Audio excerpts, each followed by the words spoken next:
warahmatullahi wabarakatuh. Halo semuanya, Halo. kita dari Himpunan Mahasiswa Perdata. Nama aku Filza dari bidang minat dan bakat. Aku Aswarai dari bidang media. Oke, sebelumnya di sini kita adalah salah satu aktivitas kerja yaitu dari bidang minat dan bakat dan Juga bidang media. Kita kolek. nama akarnya adalah Baper. Bahas apa? Himaper. Episode pertama ini kita kedatangan dari Ketua Umum Himaper. Betul. Siapa tuh Kak Asma? Coba siapa? Ketua umum Baper? Kayaknya udah gak pada asing ya sama Ya, ketua asing, umum yang asing. cantik ini. Cantik. Iya, paling cantik itu mah se-Himaper. Dari Baper. Oke. Langsung aja Kak Asma dipanggil. Oke, langsung aja kita present ketua Himaper kita yaitu Yana Abdullah. Duduk boleh ke sini.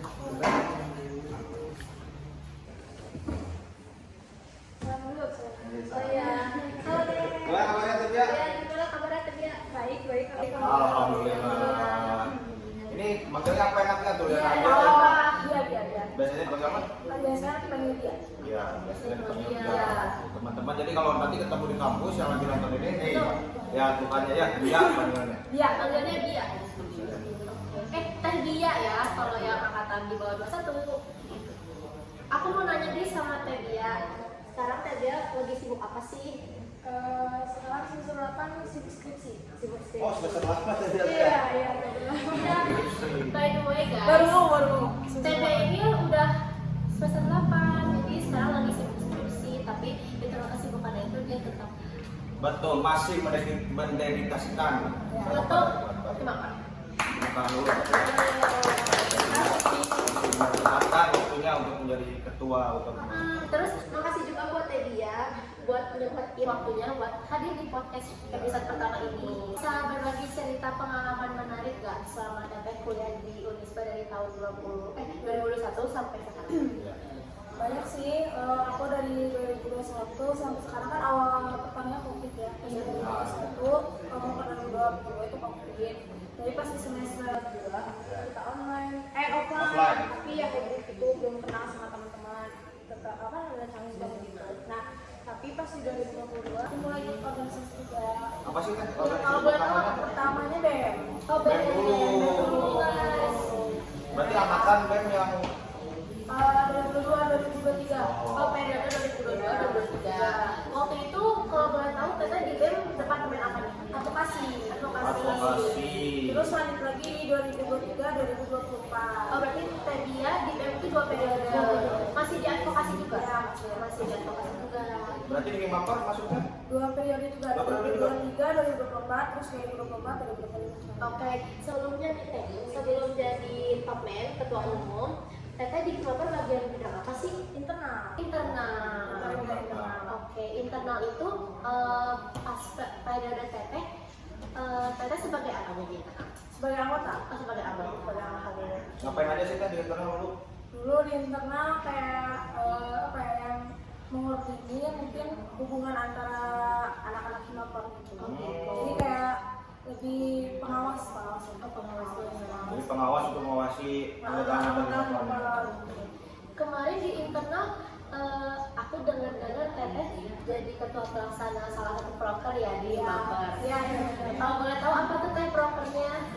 Program itu namanya Tahta, jadi kayak talk show gitu buat dosen-dosen perdata gitu. Karena kan dulu tuh Himaper pas sudah COVID lenyap, jadi kayak nggak aktif, bukan bilang aktif, tapi aktifnya tuh sedikit gitu. Nah, kemudian kami Rijal karena tadi kebetulan tidak ketua bidangnya, kayak si Mas Farhan itu loh, apa nih proker terakhir yang mau dilaksanain buat Himaper. Nah, akhirnya aku punya ide kayak, udah gimana kalau kita ngadain talk show aja buat dosen-dosen perdata, jadi digabung gitu. Jadi topiknya biar apa ya? Jadi dosen-dosen perdata itu dibikin suatu kegiatan talk show supaya anak-anak perdata yang lain tahu gitu. Kalau ini tuh perdata, terus dosen perdata ini gitu.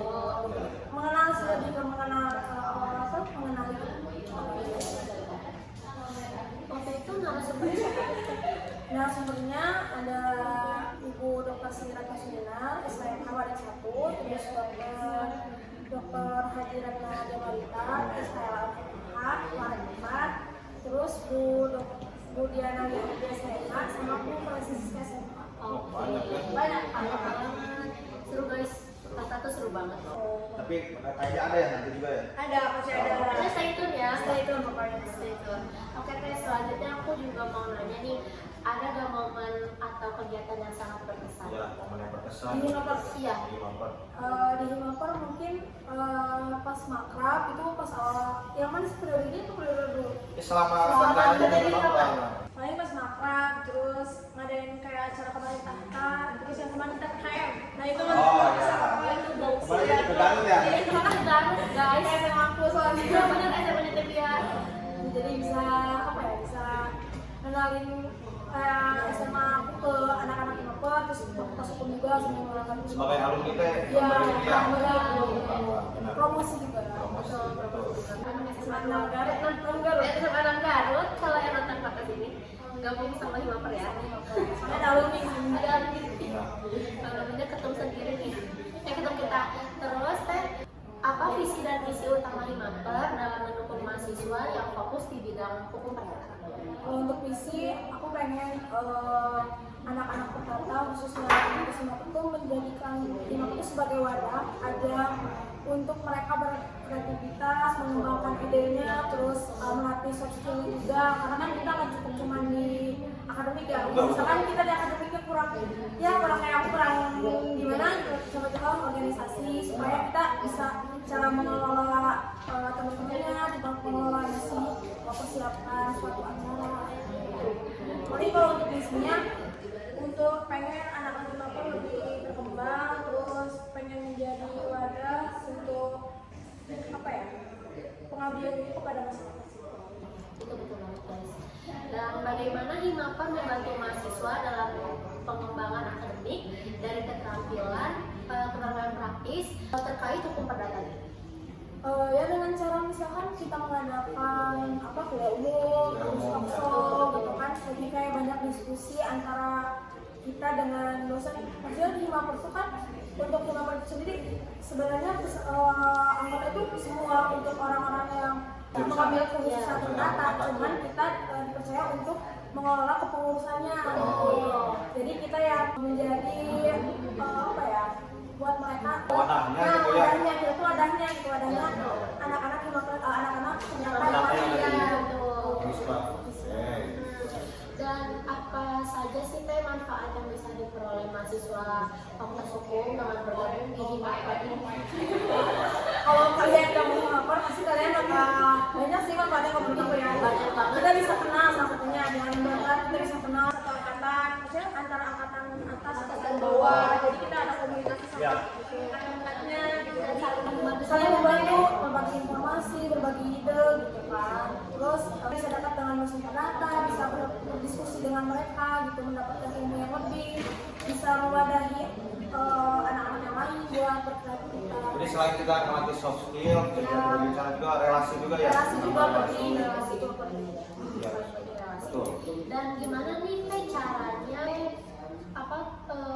meningkatkan partisipasi aktif mahasiswa dalam kegiatan himpunan mahasiswa perdata?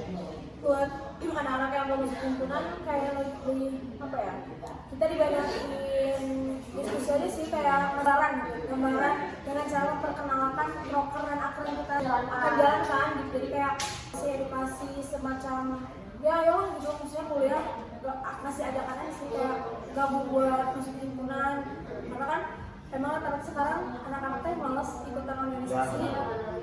Tapi itu tuh salah banget gitu, karena kalau kita masuk organisasi itu bisa ngelatih, misalkan kita yang nggak bisa tadinya ngomong depan orang banyak jadi bisa kan, yang tadinya malu-malu jadi berani lah, jadi pasti membawa perubahan kalau kita ikut sesuatu. Kalau di Himaper dan Di Himaper, Pokoknya ini positif banget lah kalau kalian bisa masuk itu, dampak positif kalian itu pasti bakal ada gitu.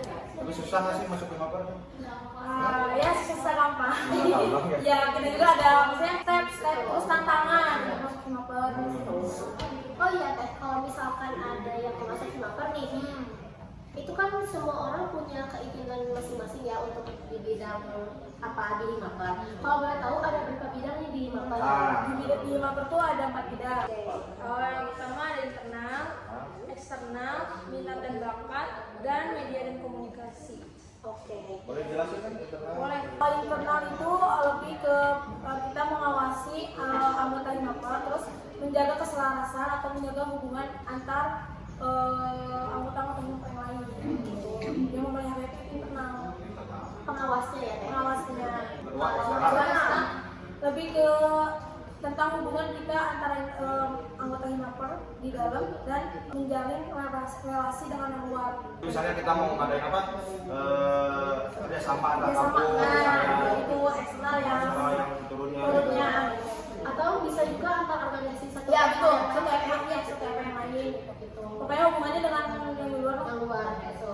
Kalau minat dan bakat Teh? Kalau minat dan bakat, bakat-bakat itu tuh bukan unjuk bakat ya, cuman kayak menjadi wadah untuk menyelenggarakan proker dan akar yang berbau dengan bakat gitu. Kayak misal contohnya ada yang bakatnya tuh olahraga tuh badminton, nah diadakannya oleh yang bakat, terus kayak misalkan nyanyi kalau misalkan ada ya, pokoknya kayak gitu. Dan kemarin kan ada apa bikin turnamen kan? Tentang badminton itu bagus banget. Yang terakhir kan media coba apa? Media lebih kayak di sini ya. Media tuh kayak dia yang mengelola informasi, apapun misalkan informasi yang masuk ke Himaper, pasti di tangannya media dulu. Jadi kayak dia itu sebagai informasi yang mengelola sosmed juga, yang berhubungan dengan video-video, foto gitu. Jadi feed Instagram itu anak media semua Media. itu. Oh, bagus Pokoknya banget. buat anak media bagus untuk Iya, feed Himaper emang bagus. Kalau kalian kepo cek Instagramnya Nah, Himaper Oh, ya. jangan lupa ya di follow ya. Di follow di sini. Himaper Unisba. Unisba. Kalian bisa lihat feeds-nya yang bagus-bagus dari anak media dan komunikasi. Ya. Terus Teh, aku mau nanya juga, sekarang kan lagi skripsian nih. Iya. Gimana caranya Teteh berbagi membagi waktu antara Himaper, terus antara skripsi dan kegiatan lainnya? Ya, pasti cuma bingung kan saya mau kemana dulu ya, apa yang lebih prioritasnya gitu. Paling kalau misalkan buat membagi waktu, aku lebih kayak bikin skala prioritas dulu. Kayak misalkan apa sih agenda Himaper yang emang harus aku, yang penting itu apa gitu, yang aku hadir di situ apa gitu. Kayak misalkan lebih penting skripsi atau lebih penting Himaper, jadi kayak bisa membagi gitu loh. Kayak misalkan kalau aku nggak bisa hadir kan ada wakilnya gitu.